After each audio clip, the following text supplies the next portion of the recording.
guys, it's me, Laura. I'm a homeschooling mom of 3 kids, ages 3, 8, and 11. And I have a confession to make. I have been dragging my feet.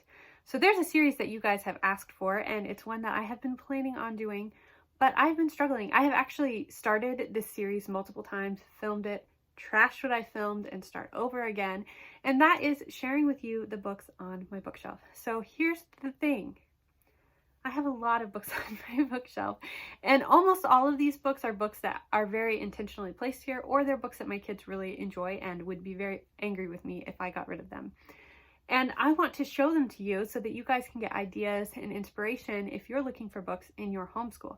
However, there are so many. My thought originally was just to break it down by shelf, but even that can have 15, 20, 30 books sometimes in one shelf, and trying to get that into a reasonable length video while giving due credit to the books is really, really hard. So I'm trying to think of a way that I can share this with you guys so that it is helpful and so that it is encouraging, but it's not so long and drawn out. But also, these books are special to me, and I think books are, yes, they're things, they're stuff that you own, but books also hold memories, they hold stories. There are so many stories in my life that have sprung growth in me and have been really inspirational to me, and I think that's why books matter so much. I also remember when I was a child, one of my family's favorite things to do was to go to bookstores, used bookstores, Barnes and Noble, any of them, and we would just spend hours looking around, and then we would all come together and share the things that we found, and then we'd go home and read, and we really enjoyed it. And that's such a big part of me and who I am.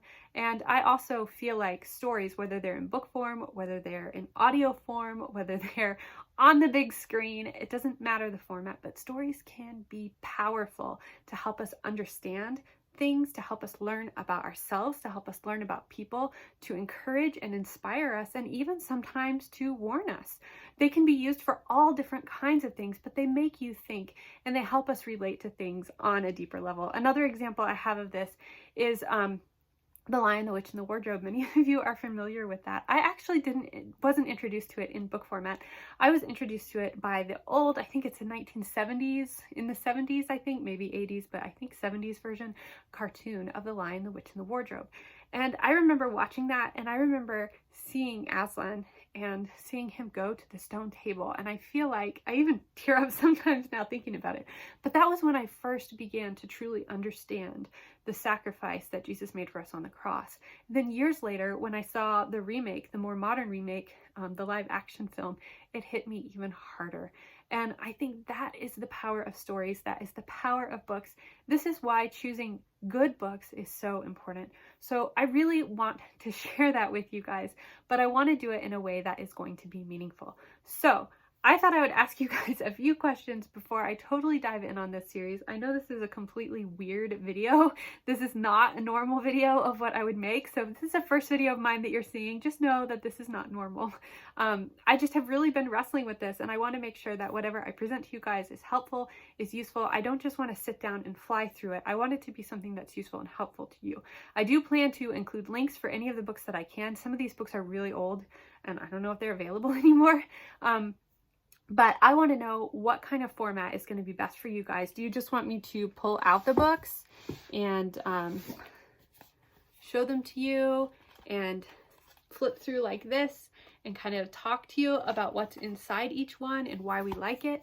Would you like me to do more of a voiceover while I'm flipping through the books that are set up on my table and you can really see deeply inside? Are you wanting more of a conversation? What is going to be helpful for you to inspire you, to encourage you, to help you find what you're looking for? Now, I do expect this to take a while, this whole series, because you can see I have shelves and shelves and shelves of books, and there's more in the living room too. Not as much, but there are some in there. But I want to share these with you guys in a way that is not overwhelming, that's not wasting your time, and that's really going to be beneficial to you. So definitely let me know if this is something that you're still interested in, and any thoughts that you have in the comments below. Also, I would love to hear if there's any more video ideas that you have for me. I will continue to be sharing about our unit study, and I think pretty soon here I'll be sharing with you all the stuff from our Middle Ages unit study like I have in the past. It's going to be all one big video with all the main stuff and then another video for the books. But as I'm moving into our new unit study, which is going to be a literature-based unit study, I'm actually going to try that by breaking up the videos into sections and giving you a little bit here and there. And then at the end, I'll put it all together in one big playlist, and I'll also have everything linked on my website as well as any downloads that you need so that it's all in one place, but you don't have to wade through this super long video. As I'm doing this, I'm finding that my unit studies are getting more fleshed out. They're getting more involved and better, and I'm enjoying them more with the kids, but it's just really a whole lot to put into one video. So I could continue to go back to do the timestamps, or I could do it all at once, but you guys just definitely let me know, because the whole reason I make these videos is not because I'm interested in talking to myself on camera. Be completely honest. I'm hoping to be helpful and encouraging and inspiring to you in your own homeschool journey. So let me know all of the things, what you think about all of the things as I continue to move forward and making videos and content for you guys. And I hope that you are having a wonderful start to your fall. It's getting nice and chilly here. The colors are changing. The kids are already really eager for snow, and I'm hoping that it will hold off a little bit longer. So we will see.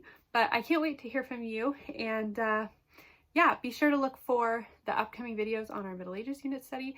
And like I said, please let me know anything that you want to see, and I'm happy to make those videos for you. Hope you have a great day. Talk to you later. Bye.